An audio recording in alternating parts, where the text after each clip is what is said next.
So, folks, one of the things I love to bring you are old Donnie freakouts, and he is having one of his most legendary unhinged meltdowns ever for two big reasons. One on the surface and one behind the scenes. But the behind the scenes one is just as insane, maybe even more so, because he realizes he's in massive trouble because of scandalous new footage of himself that's rocking the world that he failed to delete. He had a chance to delete it, he never did, and because of that, he is boned 6 ways from Sunday. But he's also furious that Joe Biden is being cleared in the investigation into documents around him. Hit the like and subscribe button. It really helps me out because we're tracking the 3 or 4 different ways Trump is losing it today. Let's start with his flip out of Biden, which is insane, guys, but this is just the start. It only gets worse from there when it says here, wow, fake news CNN, through a leak from the Department of Injustice, has just reported that no charges will be filed in the much bigger than mine crooked Joe Biden document case. We are living in a very corrupt country. But he was not done. Roughly 30 minutes later, he let out a fierce selective prosecution. And then just 2 minutes later after that, a fierce prosecutorial misconduct. Again, while the worlds are familiar, the posting strategy is unique behavior for the silverist-backed gorilla of the MAGA jungle. So you can see he is losing his mind. But he realizes he's losing his mind for a couple reasons. One, Trump, even dumb Trump knows there's no comparison between Biden accidentally having documents and then voluntarily going to the DOJ. But it's also because Donald Trump not only commits crimes, but doesn't get rid of the evidence. Watch this because it shows how Trump's freakout is fully valid given how screwed he is. I think that he thinks that he's got it essentially made. But I think he will look at that poll very closely. A real strong anti-Trump candidate like Christie could have a chance. I do not think that this primary is over. He is absolutely the front runner. People treat him like the presumptive nominee, but I don't think it's actually over. All right. Well, thank you very much. I really appreciate you being here with us. Thanks. Thank you for having me. All right, and out front now, Karen Friedman Agnifilo, the former chief assistant DA at the Manhattan DA's office. She worked with special counsel Jack Smith. So, Karen, you just heard the exclusive audio, right? The conversation that Jonathan Karl had with Trump.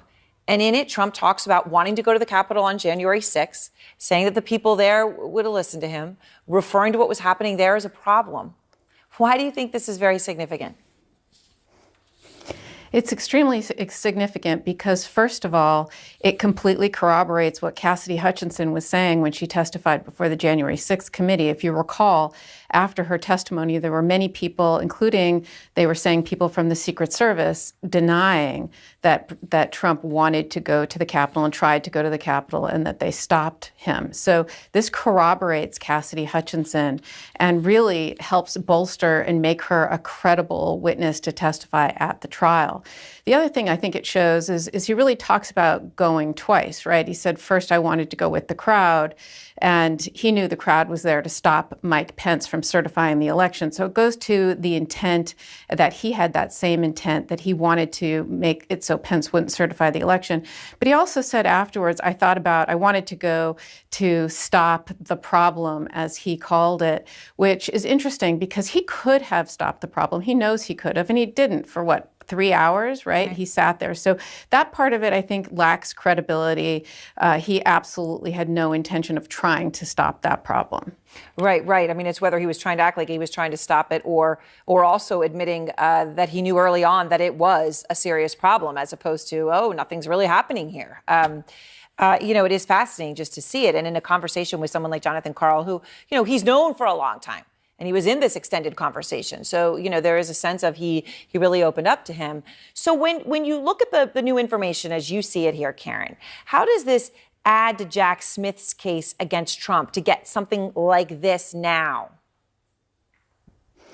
Well, he's going to be analyzing all of the statements that Trump has made publicly about the events of January 6th, right? And really analyze them against each other and see which ones, because he will have said on the one hand, no, I didn't think anything was going to happen. No, I wasn't part of this crowd. And then later he's saying, I was part of it. So Jack Smith is, first of all, going to be very interested in obtaining copies of these statements, but not just the short snippets that you have, the longer interview. He's going to want to see all of it. He's going to want to listen to all of it and try to analyze it against all of Trump's other statements. He may decide to want to put those in as inconsistencies, or he might want to wait and not put them in and make Donald Trump take the stand and then use them to cross-examine him, because we'll see if Trump does testify. Right. That'll be absolutely fascinating. And of course, as I said, for sure, if he wants those tapes, it is a very long conversation and one of many that Jonathan Karl had with him. All right. Thanks very much, Karen. Disaster for New York State. So, we are now in the 31st day of this trial. This is the end of the first week of Trump's defense. They started with Donald Trump Jr. on the stand talking about how spectacular and incredible all of their assets are and the value that the Trumps added to them. We've since heard a number of expert witnesses who are testifying for the defense that these financial statements did comply with U.S. accounting laws and that there are various different ways to value these properties. Sarah? Yeah, and with his win in the appeals court about the gag order, you can be sure that whatever happens in this court, there will be an appeal by Trump and his lawyers. Thank you so much, Kara Scanelli. I appreciate your time. John? All right, with us now, CNN legal analyst and former federal prosecutor Jennifer Rogers. Counselor, great to see you. I want to go back to the Jonathan Karl tape of Donald Trump talking about January 6th just a short time after. Kate suggested that this could play in the March federal trial involving Donald Trump. How so? What was important there?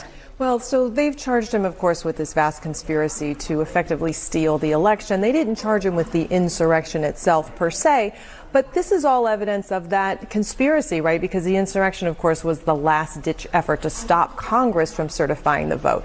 So the fact that he's recorded saying, basically, I knew that these were my supporters, they were there to do what I wanted them to do to stop the certification, is good evidence of his participation. He really seemed to know what was going on up at the Capitol on January 6th, and then he even suggested that he could have gone up there and calmed them down. Now, I don't know that that has any legal importance here, but maybe some political impact. Yeah, I mean, the notion that he sat on his hands while watching TV and did absolutely nothing, knowing that they were there to do what he wanted them to do, and he didn't do anything to stop the violence that was going on at the time, is a pretty persuasive point about his bad actions. Could you get that in front of a jury? Absolutely, because again, it's all part of this conspiracy about what he was trying to get them there to do, which was to stop the certification. All right, now on the New York civil trial, this gag order has been temporarily lifted, not on the merits, right? On procedural grounds, at least for now? Well, it's a stay. It's right. To leave the parties in the positions they were before it was imposed while the judges consider the merits. What about the fact that every time there's a stay or the gag order is not in place, within minutes or hours, Donald Trump spouts off again? What impact might that have on the appeals court? Well, as the judges sit there and think about, should we gag him or not, one thing that they know is if they don't, he will speak about it, right? So the harm that the judge is trying to avoid will happen. So I think it pushes them in the direction of imposing a gag order because it's so narrow in scope that it doesn't really impinge on his rights, and the potential harm to the law clerk who has been receiving threats is great. There's a difference, though, between Donald Trump and Donald Trump's lawyers in this case, in your view. Why? Because his is so narrowly drawn, right? He still can make all the complaints he wants to about the judge, the process, the Biden administration, the attorney general, and so on. The lawyers, though, do have an obligation to make legal arguments on his behalf, and they did so in this mistrial motion the other day. And their main argument is that there's bias here, and the law clerk's actions demonstrate that bias. So it's one thing to say they're constrained First Amendment-wise from spouting off about anything, but you do have to allow lawyers to make legal arguments on behalf of their clients. And so that's where I think the court may tinker with it a little bit just to make sure that the lawyers can defend him properly. And then just lastly, all of this case right now is in front of a judge, not a jury. This judge has to rule on the civil trial. He's already found Donald Trump and the company liable for fraud. Now he's got to basically pick an amount he's going to fine them here. Does this have any impact, all this swirling discussion about the gag order and everything else that's going on, have an impact on how he could rule? I don't think it has an impact on how he will rule on the merits. I mean, of course, it impacts him in the sense that he's waiting on an appellate court to kind of opine whether he was right or wrong. And so he might think about being more conservative to the extent he wants to impose additional restrictions and that sort of thing. But he's listening carefully to the evidence, and so he'll make his decisions based on that. Jennifer Rogers, great to see you. Thank you very much. Kate? Coming up for us, a CNN exclusive. The Department of Education now investigating 7 universities over complaints of anti-Semitism and Islamophobia, what it could mean for those campuses and far beyond. And also this just in, a motion to expel Republican Congressman George Santos has now been filed. After that devastating ethics report, this is moving. In 2025, a re-elected President Donald Trump would round up undocumented people already in the United States on a vast scale and detain them in sprawling camps while they wait to be expelled. He would reassign federal agents, local police officers, and National Guard soldiers to scour the country for unauthorized immigrants and deport people by the millions every year. That is the vision outlined by Trump advisors, including Stephen Miller, to the New York Times last weekend. But we might not have to wait until 2025 to see at least part of that plan in action. As we speak, Texas is on the verge of testing out one part of the Trump 2025 immigration plan. On Tuesday, in a challenge to the federal government, Texas lawmakers passed a bill that would allow local police officers without training to arrest undocumented migrants.